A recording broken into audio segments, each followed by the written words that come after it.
মারলে মারুক, যতদিন বাঁচবো মাথা উঁচু করে রয়্যাল বেঙ্গল টাইগারের মতো।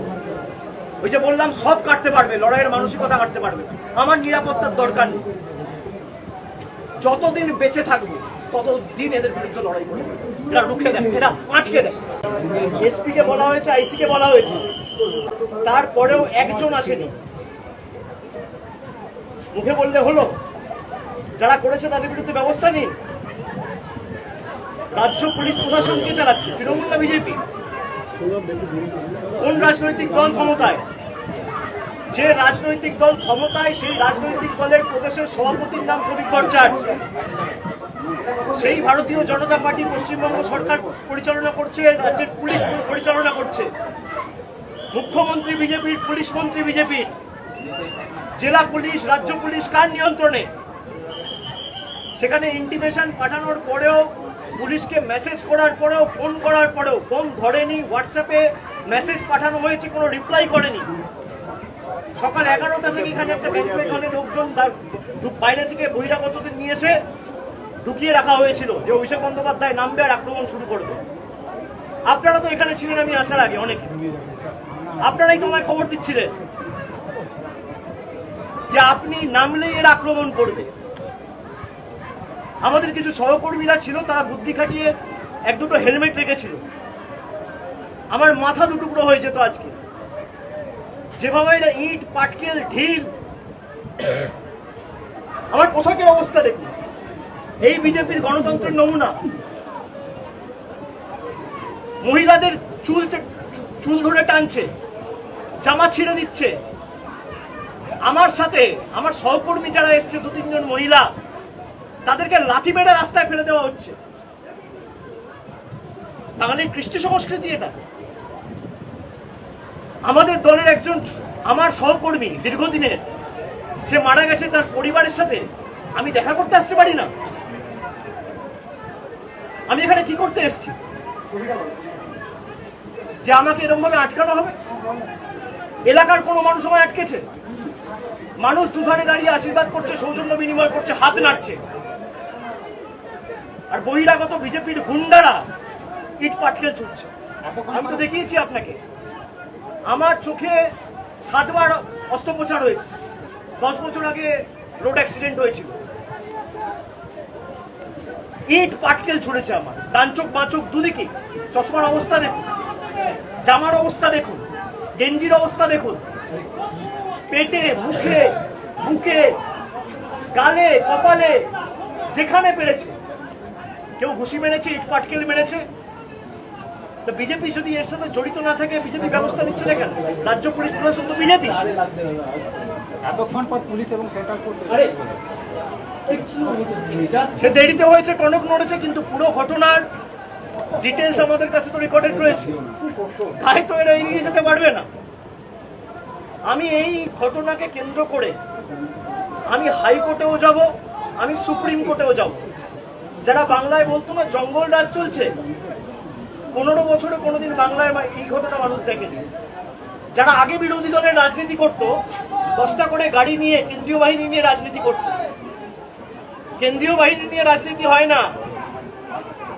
যারা আমাদের কটাক্ষ করতো যে আমরা বিশাল পুলিশের কনভয় নিয়ে ঘুরে বেড়াই, আজকে কিছু নেই তাও মানুষের সাথে। আর এই সরকারের থেকে আমি নিরাপত্তা আশাও করি না। যে সরকার এবং যে সরকারের অঙ্গুলি হেলনে নির্মম নিরীহ মানুষদের জীবন জীবিকার উপর অত্যাচার নামিয়ে আনা হয়, রাতারাতি বুলডোজার চালিয়ে ওদের দোকান উড়িয়ে দেওয়া হয়, ঘর ভেঙে দেওয়া হয়, হাজার হাজার তৃণমূল কংগ্রেসের কর্মী আক্রান্ত, সেই সরকারের নিরাপত্তা আমার দরকার নেই। একের পর এক নেতা কর্মী জনপ্রতিনিধি অ্যারেস্ট হয়েছেন বিভিন্ন কেসে। দেখুন, আমি এই স্পেসিফিক ইস্যু নিয়ে এসেছি। আমি এখানে প্রেস কনফারেন্স করতে বসিনি। যখন প্রেস কনফারেন্স করবো তখন আপনারা একাধিক প্রশ্ন করবেন। আজকে এই ঘটনা নিয়ে আপনাদের কোনো প্রশ্ন থাকলে আমি উত্তর দিয়েছি। আমি সেটা সঞ্জুর বাবা মাকে বলেছি। সবকিছু ক্যামেরার সামনে বলার দরকার নেই। আমাদের যতটুকু সীমিত সামর্থ্য ছিল আমরা দলের তরফ থেকে সাহায্য করেছি, এবং সঞ্জুর মা বাবাকে আমি কথা দিয়েছি। সঞ্জু হয়তো আজকে আমাদের মধ্যে নেই, কিন্তু হাজার হাজার সঞ্জু তার বাবা মার পাশে, তার ছেলের মতো আগামী দিন দাঁড়াবে, যাতে তাদের কোনো কষ্ট না হয় এবং এই বয়সে তাদের উপর কোনো অত্যাচার না হয়। আমরা আমাদের সামর্থ্য সীমাবদ্ধ ক্ষমতা অনুযায়ী যতটুকু আর্থিক সাহায্য সহায়তা করার করেছি এবং আগামী দিনও করব। এখানে সঞ্জুর দিদি আছে, তার সাথে আমার কথা হয়েছে। আমি অনুরোধ করেছি যে তাদেরকে এখান থেকে কিছুদিন রাখতে, আর আমি হোয়াটসঅ্যাপ নাম্বার নিয়ে যাচ্ছি, আমি কন্টিনিউয়াস যোগাযোগে থাকবো। এবং এই ঘটনা নিয়ে এখনো পর্যন্ত কোনো সদর্থক ভূমিকা কমপ্লেন হওয়ার পর থেকেও পুলিশ নেয়নি। ছেলেটাকে যেভাবে পিটিয়ে খুন করা হয়েছে, ও বাড়িতে এসে মা বাবা চিন্তিত হবে বলে বলেনি। হঠাৎ করে এক সপ্তাহ পর তার মাথা ঘুরছে, বমি পাচ্ছে, মাথায় অসহ্য যন্ত্রণা হচ্ছে। তারপর নিয়ে গিয়ে যখন শিশু মঙ্গলে ভর্তি করা হয়েছে, জানা যাচ্ছে মাথায় ক্লট। এবং তারপর কি হয়েছে আপনারা জানেন, প্রায় 40-50 জন তাকে ফেলে পিটিয়েছে। তার মা আমাকে বলছে, তার বাবা আমাকে বলছে,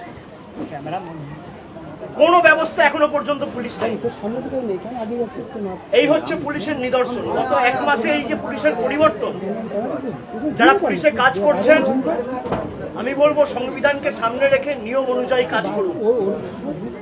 একটা মৃত্যু, যে কোনো মৃত্যু মর্মান্তিক, দুর্ভাগ্যজনক, হৃদয় বিদারিত, বেদনাদায়ক। রং না দেখে গ্রেফতার করুন যারাই যুক্ত। অভিষেক, আপনি একজন সাংসদ, সেখানে দাঁড়িয়ে আপনাকে ক্যামেরার সামনে যদি প্রকাশ্যে মিডিয়ার সামনে মারা হয়, তাহলে গোটা বাংলা জুড়ে যারা তৃণমূল কংগ্রেস কর্মীরা আক্রান্ত হচ্ছে, তাহলে সেটা মানে কিভাবে হচ্ছে, কেমন আপনার মনে হয়? আমি স্যালুট জানাই তৃণমূল কংগ্রেসের কর্মীদের, এখনো যারা রাস্তায়। এবং আগামী দিন কারোর উপর আক্রমণ হলে আমি যেভাবে আজকে নেমেছি রাস্তায়, আমি তাদের পাশে থাকবো, ভয়ের কোনো কারণ নেই। লড়াই শুরু হয়েছে, এই লড়াইয়ের শেষ আমরা দেখে ছাড়ব। যারা ভাবছে তৃণমূলকে দেখবো, তৃণমূলের লড়াইয়ের মানসিকতা বিজেপি কি, ভারতবর্ষের কোনো রাজনৈতিক দল নেই, ইডি, সিবিআই, সিআইডি, যাকে ইচ্ছা আপনি কাজে লাগান। আমার জেদ আর আমার লড়াইয়ের মানসিকতা আপনি কাটতে পারবেন না। চ্যালেঞ্জ রইল, আপনার যা করার আপনি করুন। লড়াইয়ের ময়দানে দেখা হবে, রাজপথে দেখা হবে, জনতার দরবারে দেখা হবে। পথে তৃণমূল ছিল।